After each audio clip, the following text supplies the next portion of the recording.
Sweltering hot weather, schools closed. It is officially summer vacation or holidays in Israel. You can hear the collective groan of parents across the country.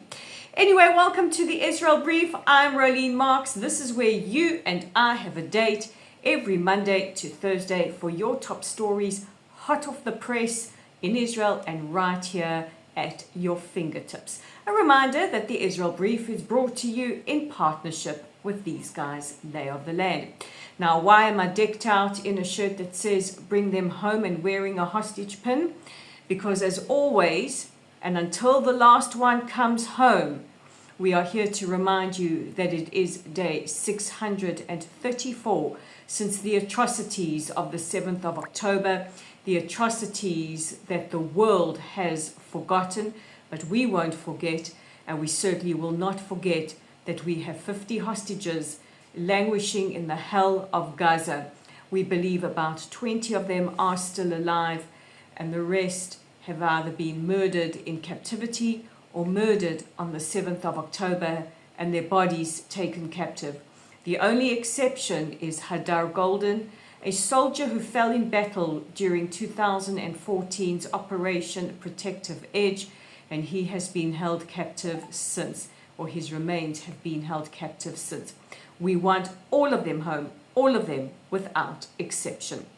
So let's get into the top stories. And yesterday I took out my trusty soapbox to talk to you about the absolute travesty that was the performance of Bob Vylan at the Glastonbury Music Festival over the weekend in the United Kingdom. Now, there has been further fallout. He has been roundly condemned by all decent folk. And yesterday, the US State Department announced that they would be revoking the visa for Bob Vylan's upcoming US tour. Now, following that, the band's management and their agent have dropped them.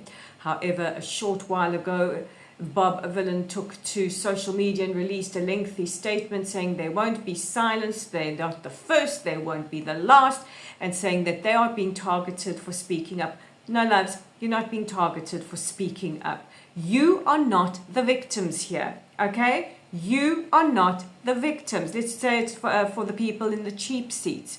You called for murder. You called for murder of the IDF, which means effectively you called for murder of all that stands between the Jewish people and annihilation. You called for murder of our sons and daughters and husbands and families and friends that serve in the IDF because service here is mandatory.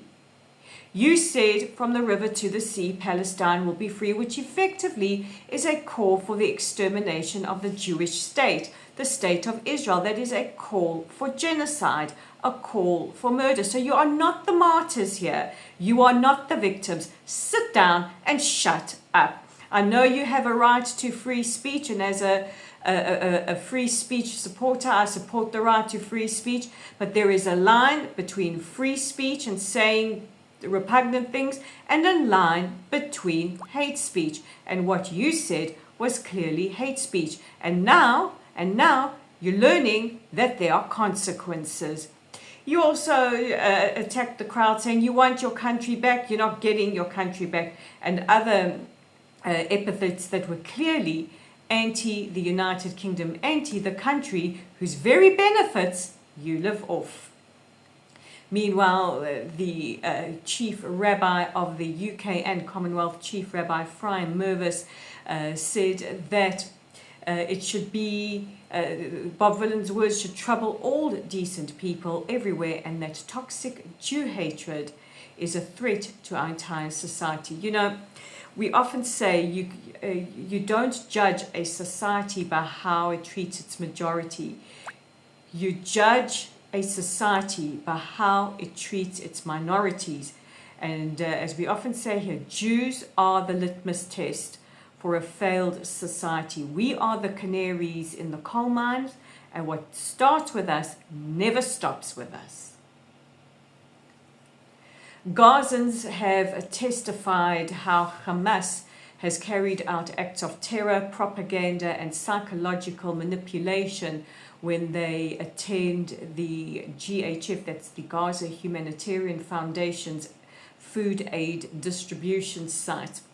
In recordings that have been released by COGAT, that's the unit responsible for humanitarian aid, you can actually listen for yourself. It is all over social media. It is on the IDF and the official State of Israel's social media, so you can hear that for yourself. Last week, the GHF, who have distributed well over 50 million meals, have said that at least 8 of their staff had been murdered by Hamas and that a bounty had been put on the heads of all of their staff. This is the GHF. Meanwhile, Israel's ambassador to the United Nations, Danny Danon, tore into the UN Security Council and the United Nations for their conduct towards the GHF.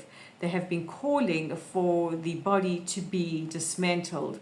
And the ambassador said the UN is undermining the work of the GHF, which is to give food directly to civilians in Gaza.